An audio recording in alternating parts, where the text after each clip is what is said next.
And welcome once again to Australian Indian Radio's daily Facebook Live updates. And hi, it's Monday, so let's get this show on the road. And once again, it's wonderful to have your company as usual. And as we know that today is a beautiful, beautiful day out there. So let's take a very quick look at what it's looking like in terms of numbers. So the maximum temperature for today would be 23.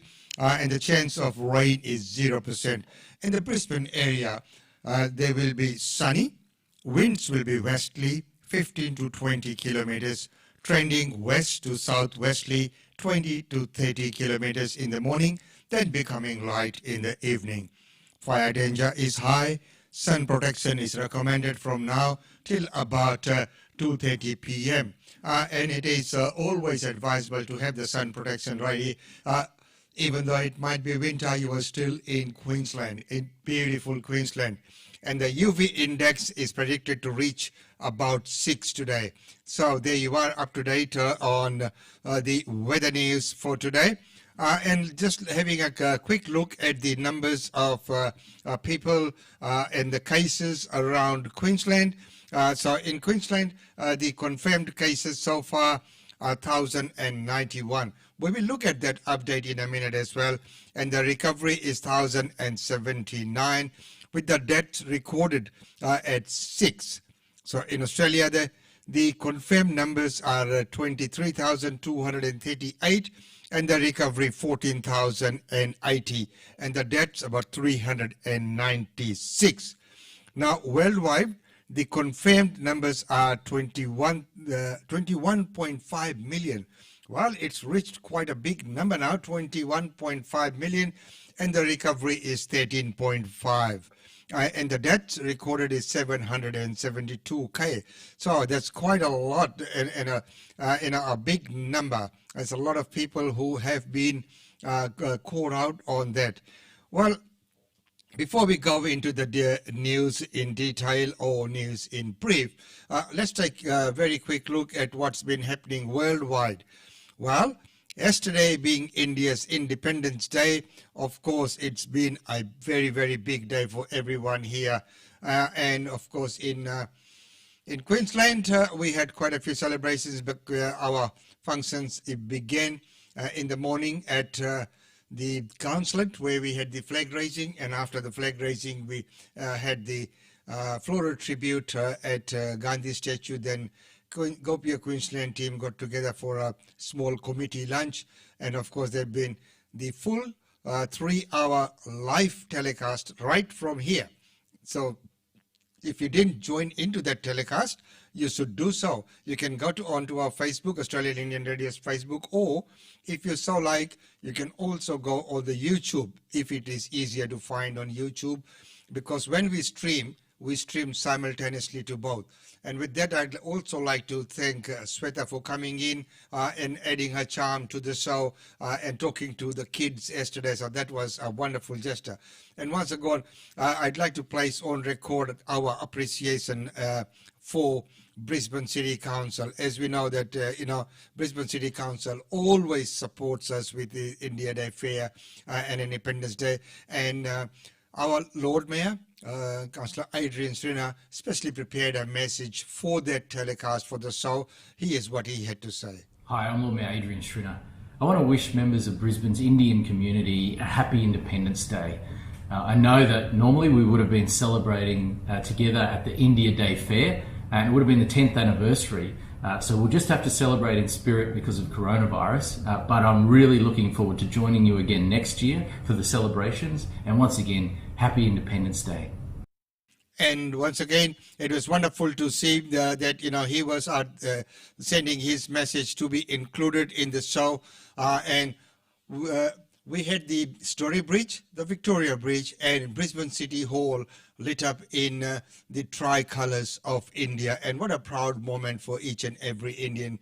And of course, special thanks goes to Gopi of Queensland for organising and arranging that. He is the little bit from King George Square in front of City Hall last night. Yeah, good afternoon, ladies and gentlemen. This is Umesh Chandra reporting live from King George Square.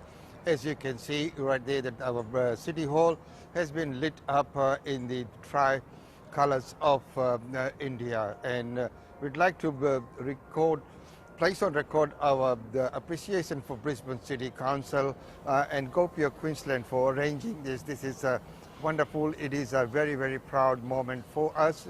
And it is wonderful that Brisbane City Council has been able to do that. So as you can see behind me there, that Brisbane City Hall has been lit up in the tricolours of India.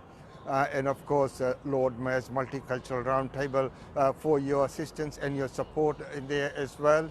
Megan from Lord Mayor's office and everyone, Usha Chandra from Gopi of Queensland for arranging this. So as we know, that Story Bridge, Victoria Bridge, and of course right behind me, the Brisbane City Hall has been lit up in the tricolours of India.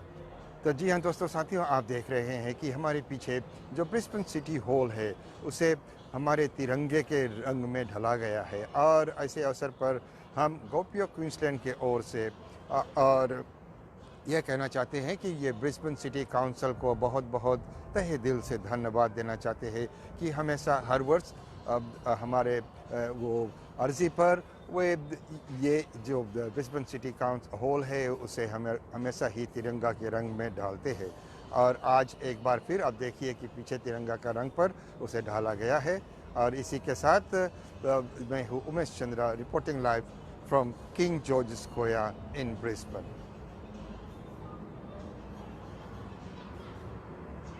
And that's the City Hall all lit up in Indian colours, the tricolours of pride.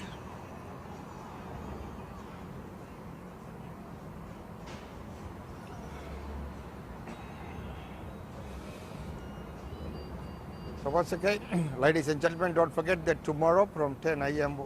We will show you all the clips of everything that's happened in and around Brisbane for the Independence Day celebration. And of course, once again, we'd like to place on record our appreciation from Gopi of Queensland for Brisbane City Council, and not only from Gopi of Queensland, from all Indian population right here in Brisbane. Thank you very much for all your help and support. And this gesture here does really mean a lot to us. So ladies and gentlemen, with that, thank you very much, and I'll be signing off from the King George Square in Brisbane City Council Hall.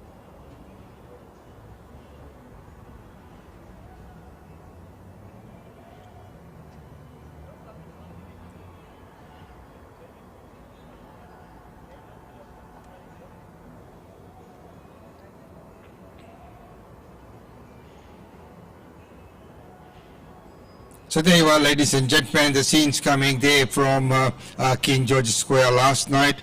And as we know that it is a magnificent landmark of Brisbane, a proud moment for all the people of Indian origin to have the tricolours of India displayed on prominent places like the City Hall and of course once again, we the really feel Victoria for Bridge. all the performers who could not take part in India Day Fair this year. There have been so many wonderful gestures, as we know.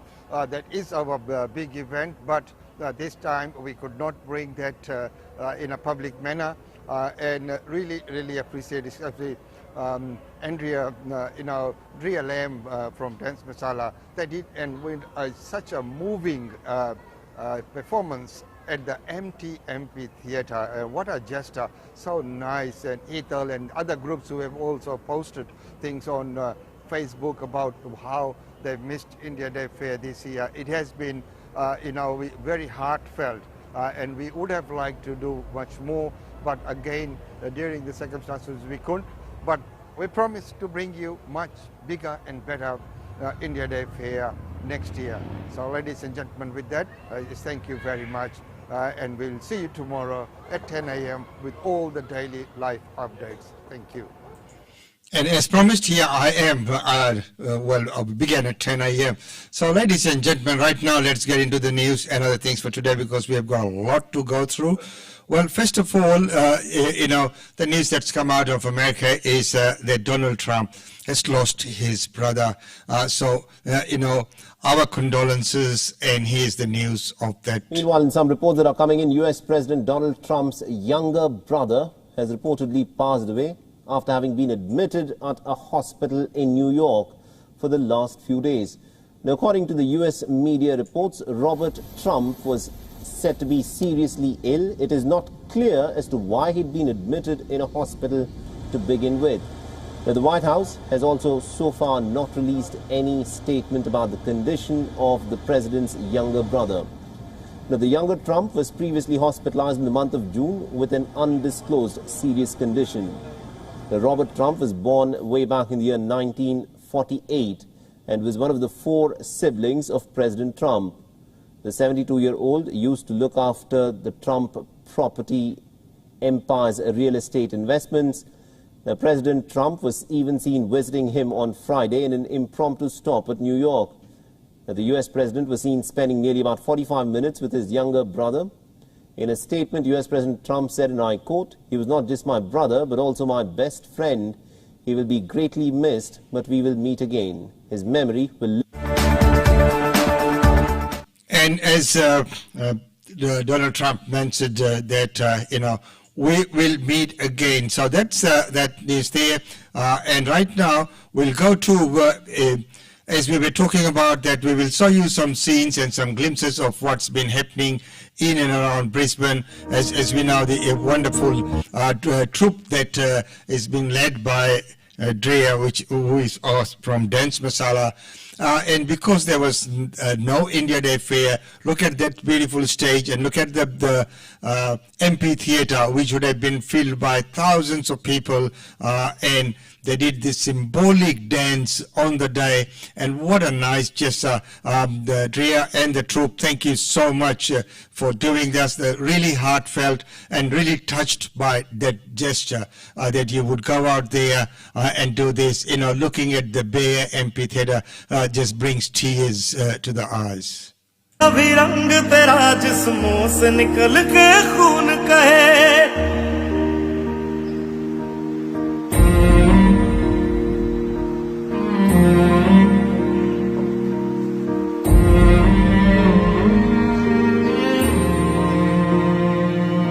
तेरी मिट्टी में मिल जावा गुल बन के मैं खिल जावा इतनी सी है दिल की आरज़ू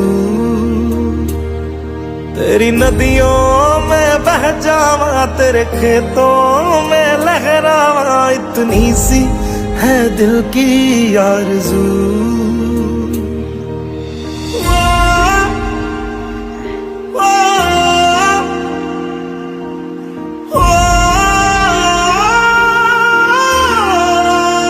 And very, very well done, and look at the way it's been captured, choreographed, planned, and executed, and really, really heartfelt. And I must say that this group has been performing with us from the day we began. So there are some of the performances from the previous years that they have showcased. So there have been so many Facebook posts by many different groups who were always part of India Day Fair, and they all felt that there was something that was missing yesterday. And as I said before that, thank you very much for all the groups who have always come out and supported us with this big event. And we, everyone felt, and it was very emotional, that we could not be there, everyone in person. So once again, Ria, thank you very much for that. It's well done.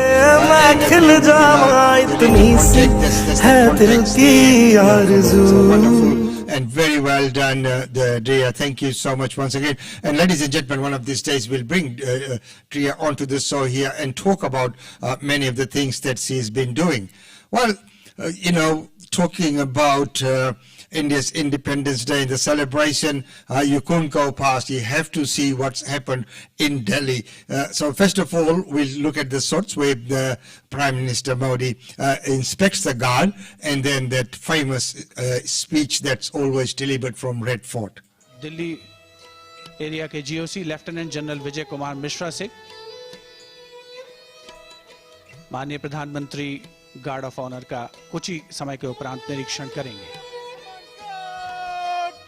General salute, सलाम, chest.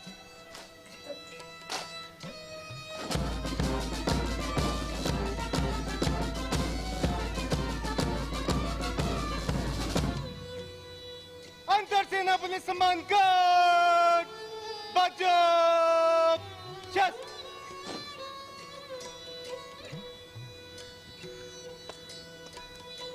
अब माननीय प्रधानमंत्री जी parade का निरीक्षण।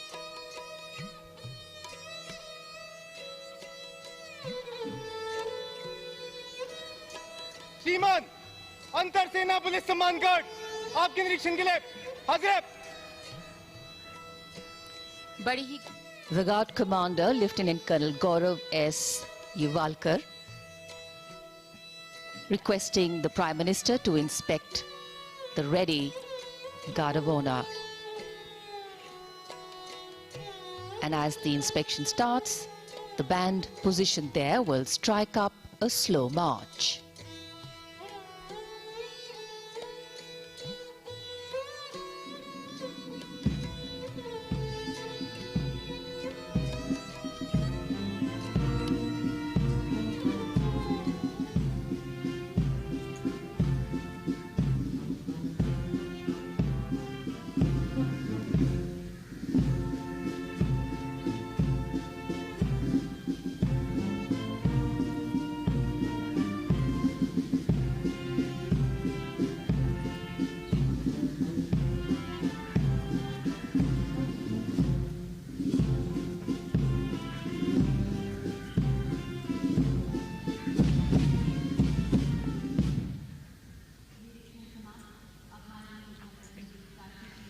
Point to note is that, the social distancing there, and what would have been a very, very busy and a very crowded event.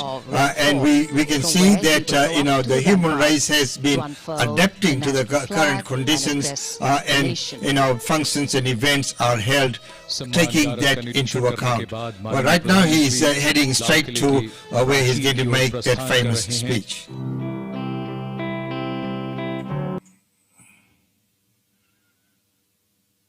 लाल किले का भव्य और विशाल लाहौरी दरवाजा जो कई ऐतिहासिक घटनाओं का साक्षी रहा है, 41 फीट ऊंचा और 24 फीट।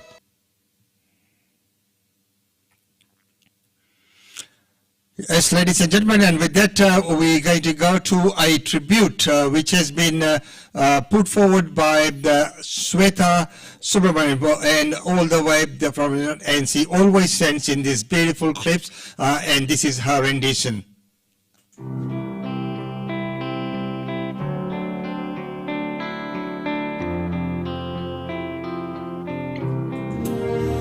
तेरी नदियों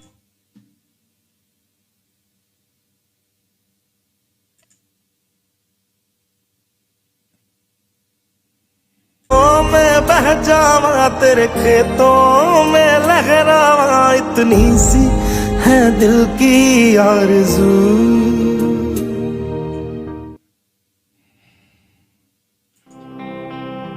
जनगण मन अधिनायक जय हे भारत भाग्य विधाता। पंजाब सिंध गुजरात मराठा द्राविड उत्कल बंगा। विंध्य हिमाचल यमुना गंगा उच्छल जलधि तरंग। तव शुभ नामे जागे, तव शुभ आशीष मांगे। गाहे तव जय गाथा, जनगण मंगलदायक जय हे भारत भाग्य विधाता। जय हे, जय हे, जय हे, जय जय जय जय हे।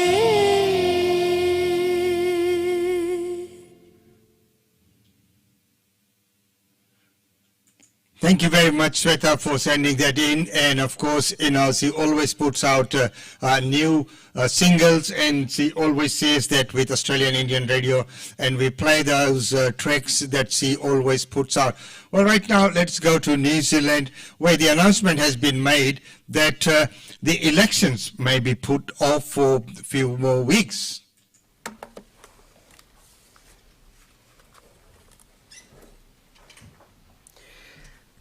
Morena, everyone.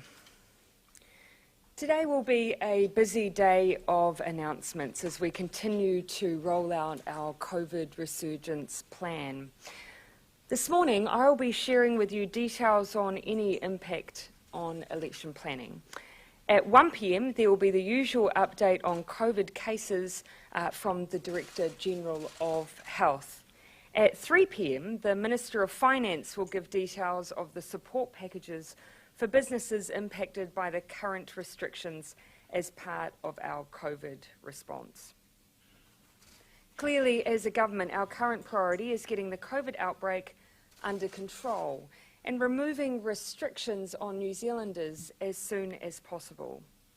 Our resurgence plan is in full swing. There are high levels of testing, rapid contact tracing, close contacts in self-isolation and cases in quarantine, alongside the level 3 restrictions that are all designed to limit the spread of the current cluster. However, it is clear that the re-emergence of COVID in Auckland at the beginning of the formal campaign period has been cause for concern. I should be clear that the Electoral Commission since April has planned for a range of scenarios, including the possibility of an election period where the country is at alert level 2 and with some areas of the country at alert level 3. There is no suggestion at this point that New Zealand will be in these elevated alert levels during the September election. However, while the Electoral Commission's primary consideration is the delivery of a safe, accessible and credible election, there are other factors that I believe also need to be considered.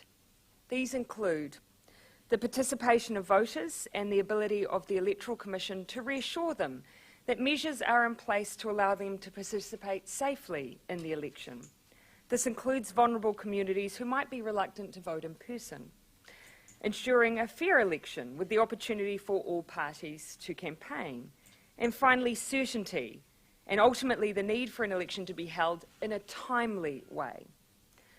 Ultimately, I want to ensure we have a well-run election that gives all voters the best chance to receive all the information they need about parties and candidates and delivers certainty for the future. With these considerations in mind, yesterday I reached out to the leaders of every political party with representatives in Parliament. Under normal circumstances, the choice of what day the election is held is a decision that solely rests with the Prime Minister. However, under these extraordinary circumstances, I see the decision to move an election day as a different proposition that deserves to be treated as such. Moving an election date, especially this late in the electoral cycle, is a significant decision. In the end, what matters most is what is in the best interests of voters and our democracy. Any decision to review the election date must be as free from partisan political interests as possible. It is fair to say that there are a very broad range of views amongst political parties, and that complete consensus is unlikely. But there were some areas of agreement. The need for certainty was one. In this respect, the calculation around when to hold an election is not an easy one. COVID is continuing to disrupt life around the world. Pushing an election out by several months, for instance, does not lessen the risk of disruption. This will in part be the reason why many countries have held elections while managing COVID, including South Korea, Singapore and Poland.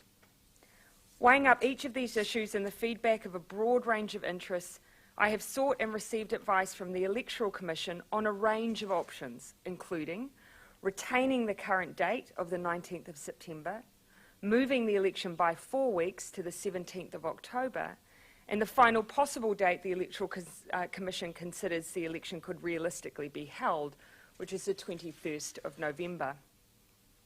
So they were up to date on Australian Indian Radio, and yes, of course, under the current circumstances, health and safety does come first. Well, while we look at Victoria, there's a reported 279 new coronavirus cases on Sunday. In its state of emergency was extended by 4 weeks. An additional 16 Victorians died from the virus, 11 linked to that aged care. And of course, we have seen the news of Sydney, where the Sydney Girls High School is joined in a list of New South Wales girls' school closed off as a student tested positive to the virus, affecting the timing of the HSC trial exams. New South Wales reported 5 new cases on Sunday, and New South Wales Premier and Health Minister are due to make the formal statement on the Ruby Princess inquiry today, after its findings were released on Friday. So, you know, this is some of the news that's making news out there. And of course, everyone's been talking about, and we had, we were together with some friends, some from, universities and medical field and everyone over the weekend. And the talk was all around the international students. So up to 300 international students will start arriving in Adelaide as part of a pilot program to restart the international education sector. The students will travel from Singapore on flights arriving in early September. And there are more than 21.5, as I reported earlier on, million coronavirus cases recorded worldwide since the start of the pandemic. The global death toll has passed 770,000. So there's a lot. And of course, we've had that the New Zealand elections have been postponed for another 4 weeks. Well, right now, the epicenter of where it's all happened in Australia is Victoria. Let's hear from Premier Dan Andrews. Para Goonawara Aged Care Facility, the joint command of the Commonwealth-led Aged Care Response Centre, is responsible for overseeing the operational response for aged care where there is a coronavirus outbreak, as you know. Western Health are assisting on site. In fact, I think they are running that site, I believe. That is an important contribution that hospital nurses are making. Again, as I've said a few times now, we've been asked to help, and I'm so grateful to those nurses because they're stepping in and doing that work, which can be extremely challenging and has been. State and Commonwealth teams are assisting in all those different elements: infection control, clinical support, deep cleaning, testing, contact tracing, all that usual list of tasks. But Western Health have management in that particular facility. As at the 15th of August, there are 72 cases that are linked to Japara Goonawara, that outbreak in Sunbury, which includes 43 residents, 24 staff and 5 contacts of those staff.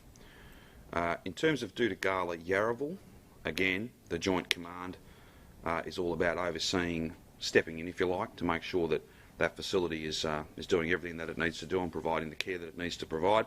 Western Health are also on site there, and a number of residents have been transferred to hospital or to an appropriate health facility, and others are being closely monitored on site. And that's the report there from Premier Daniel Andrews from Victoria, and tough measures there. And of course, there have been people who have been calling out that he should, maybe take a break for a little while, spend some time with the family or something. As we know, and as I mentioned probably on Friday, that we've never seen all this many, political leaders in our faces for, such a long or extended period as we have during this pandemic. As we know, leaders, and they always make press statements, and all those things do come out. People hear them on radio and TV, but now they're taking to social media as well, their own personal handles, their personal Facebook accounts, and then connecting with the audio people and passing on messages to everybody so that they are connected. And it really takes a lot of effort to be there every morning for another press conference, then another one, and another one, and providing the updates, making sure you got all your facts right, and that everything else is in place as well. Well, right now, one such leader is our Premier. Let's hear what she has to say. More good news for Queensland. I can confirm that we have had 0 new cases overnight. Well done, Queensland. This is the collective effort of every single Queenslander doing the right thing. I think everyone knows that until there is a vaccine, life will not return to normal, but we are very grateful that in Queensland, because Queenslanders are doing the right thing, we are able to have life in a semi-normal fashion. I mean, families are out enjoying this long weekend. We've got people able to go to work, go to their businesses. We've got children able to go to their schools. In many, many other parts of the world, this is simply not the case. Well, the key here is social distancing. I've said this time and time again. The key is social distancing and keeping up that good hand hygiene. And if we all play our part, and if we all do that, we're keeping each other safe. We don't want to see what's happening in Victoria. We're seeing what's happening in New Zealand, but around the world, many people are not sending their children to school. Many businesses are closed. Industries have shut down. But through the great work of Queenslanders, we are getting through this. So what we've got to do is get out and support one another. So get out and support one another, and of course stick by those rules and obey those restrictions. As we know, there have been restrictions have been eased to allow communal gatherings at places of worship and other kind of gatherings. But please always take into account that yes, we have been allowed those privileges, but we must not overstep the mark. Please, many times we very easily get off guard, and we drop our guards, and we forget about the social distancing and start meeting people, seeing people, shaking hands and hugs and kisses. All those starts happening. It's only but natural. But please be mindful that I know there's a lot of smaller scale functions which have begun and they are taking place. That is okay. As the Premier said, we are fortunate that we can do that, unlike many other states or many other parts of the world. But we always need to be that careful and always be mindful that, health and safety is of prime importance. It is so easy to slip away. And one slip is all that's needed, and then we could be right. Well, right now, let's hear from our Prime Minister, as I'm mindful of the time we're running away from us. During the Second World War, 1 million Australians wore our uniform and made the silent promise to give their lives for their country if need be. Their tomorrows for our today. The names of almost 40,000 Australians upon whom that sacrifice was called are inscribed here in their home at the Australian War Memorial. There are among 102,000 Australians who have given their lives for Australia in so many theatres. This memorial, located on Ngunnawal land and in direct line of sight of the Parliament, is Australia's most sacred place. Here I am joined by three incredible Australians, themselves once part of a generation of young men and women who pledged their service to our country to defeat Hitler and the evils of Nazism, to stop the aggression and conquest of militaristic Japan, to defend our sovereignty, freedom and our way of life, and to defend an attack on Australia. Derek Holyoake, Lance Cook, Les Cook, thank you. Thank you. And very heartfelt speech there, but of course you could always, sense and hear that, he's tired as well. Now, going to US, of course, we've had the news about Trump and his brother passing away. That is very, very unfortunate, his younger brother. But, he is now, in an unprecedented move, going to block funding to US Postal Service. And why is he going to do that? Let's hear from the man himself. We have a man in there for 2 months. He's a very talented man. He's a brilliant business person. He's done great. He's a very nice man also. And Lewis, he is working very hard. But as you know, the Democrats aren't approving the proper funding for postal, and they're not approving the proper funding for this ridiculous thing that they want to do, which is all mail-in voting. If universal, you could call it mail-in voting. Again, absentee voting is great. You request, I'm an absentee voter because I requested, I got, and then I sent in my vote. So that works out very well. That's what we've had.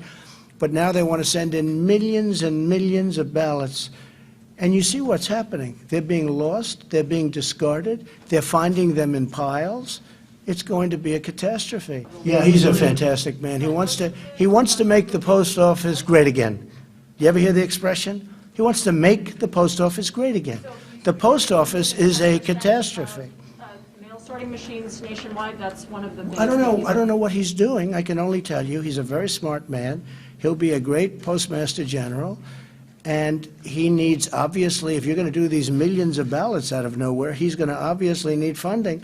But the Democrats aren't willing to provide other things, and therefore they're not going to get the funding for that. So there you go, his way of explaining. Well, right now, let's go to Belarus. And of course, we've all heard about the disruption that happened there after the election. There's more news from there, but what I'm going to show you today is the protest that took place. Look at the number of people. And of course, the protests in Belarus continue after an election with alleged widespread fraud. And the Electoral Commission announced the incumbent president had won by 80% of the vote, prompting the beginning of a week of demonstrations. So let's go and see how those demonstrations unfolded in Belarus.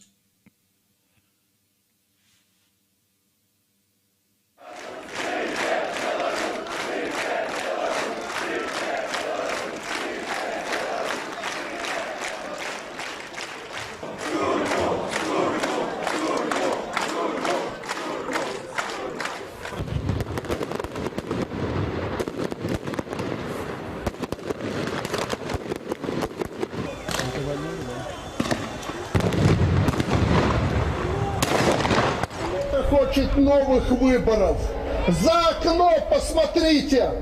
Танки и самолеты на взлете в 15 минут от наших границ. И это не зря. натовские войска ляскают гусеницами у наших ворот. Идет наращивание военной мощи на западных границах нашей страны. Литва, Латвия, Польша. И, к сожалению, наша... And that is Belarusian President Alexander Lukashenko accusing NATO forces of gathering military units in the country along Belarus' western border. У них мы сорвемся в штопор и никогда не стабилизируем наш воздушный корабль. Мы погибнем как государство, как народ, как нация.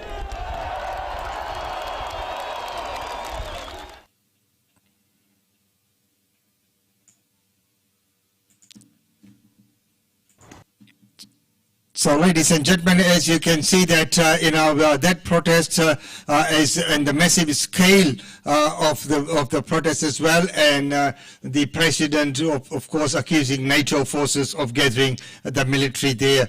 So, ladies and gentlemen, and once again, it's been wonderful having your company.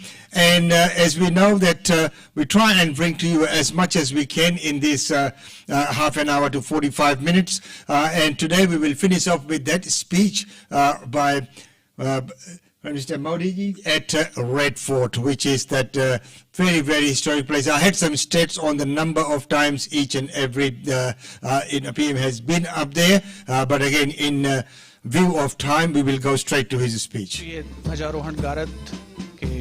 सजीले जवान रवाना हो रहे हैं समारोह स्थल से। इसमें शामिल थल सेना का प्रतिनिधित्व इस बार किया प्रथम गोरखा राइफल्स ने, क्योंकि 5वीं बटालियन जिसमें भाग ले रही थी, इसकी स्थापना 1942 में धर्मशाला में की गई थी। और सभी को प्रतीक्षा प्रधानमंत्री महोदय के उद्बोधन की।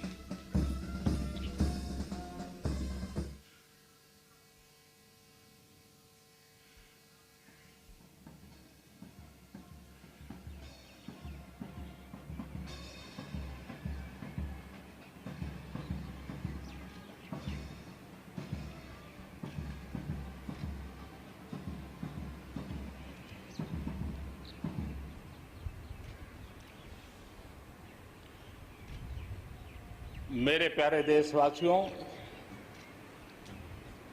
आजादी के इस पावन पर्व की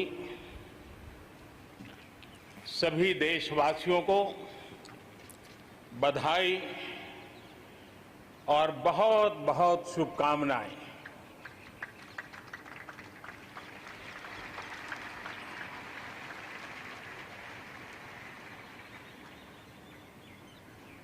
आज जो हम स्वतंत्र भारत में सांस ले रहे हैं, उसके पीछे मां भारती के लाखों बेटे बेटियों, उनका त्याग, उनका बलिदान और मां भारती को आजाद। So I leave that speech there. We'll have the link on our website, and you can go and listen to the full speech. It is wonderful, and he made history by being the first prime minister who spoke on many topics that are often not spoken about. And it takes a lot of courage and effort to speak about things like that. As we know, last year he spoke about toilets and sanitary, and people would laugh at, Prime Minister standing in front of so many people there on that platform and talking about that. But those were the calls and the need of the day. He's talked about Ram Mandir, and that again was something that people thought that, it's too religious, political, or one-sided, and it should not be discussed there. But if there is nothing to be hidden, and if it's quite true, then you can talk about that. He spoke of the army, the people, on the frontliners, supporting the borders, protecting the borders of India in Ladakh area or any other area. He spoke about all the neighboring countries, the seaports, and the close links and ties and partnership that he's had with that. This year he spoke on sanitary pads as well. Now there are many things that people say, wow, why would anyone be talking about that from that platform? But these are small things, needs that need to be addressed, that is going to bring about that thought change, that it is okay to be neat, tidy, clean, and of course hygienic. So, those were some of the things that he mentioned out there. So ladies and gentlemen, once again, I'd like to thank each and every one of you for joining in with this show, and everyone who tuned in for our 3-hour live telecast yesterday in absence of the actual India Day Fair, which is very heartfelt because, we put so much time and effort into creating that and bringing it to the stage where it is. And of course, it would never have gotten to that stage if it wasn't for the support of so many performers and volunteers, our sponsors, and everyone who come together to make that. And I had so many calls, so many messages yesterday, and then so many posts by many, performers and others, people who were missing that actually. And of course, as I mentioned before, that Drill M, and a group, they put on a very, very emotional, made me teary looking at that, and the way it was done, the way it was choreographed and captured. Those empty seats there, the white dressing, and the very appropriate song as well. So that goes to show that, people do miss that, and it has been everyone's effort into making India Day Fair what it was, or what it is. Well, definitely, we're not going to change the venue. We've already booked the venue for next year, and we will start working on that right from now. Also, special thanks to Brisbane City Council for lighting up the Story Bridge, the Victoria Bridge, and the City Hall as well. So, ladies and gentlemen, with that, I need to say goodbye for now until tomorrow. And of all those clips, if you want to go and watch them once again, search them up in our Facebook page. Or if you so like, you can also go to our YouTube, which I have not been promoting much because we're still playing around with few things in there. But whenever we do this live stream, it goes simultaneously on both the platforms, on YouTube and on Facebook Live as well. So until tomorrow, it's goodbye from me. Be good, but more importantly, stay safe.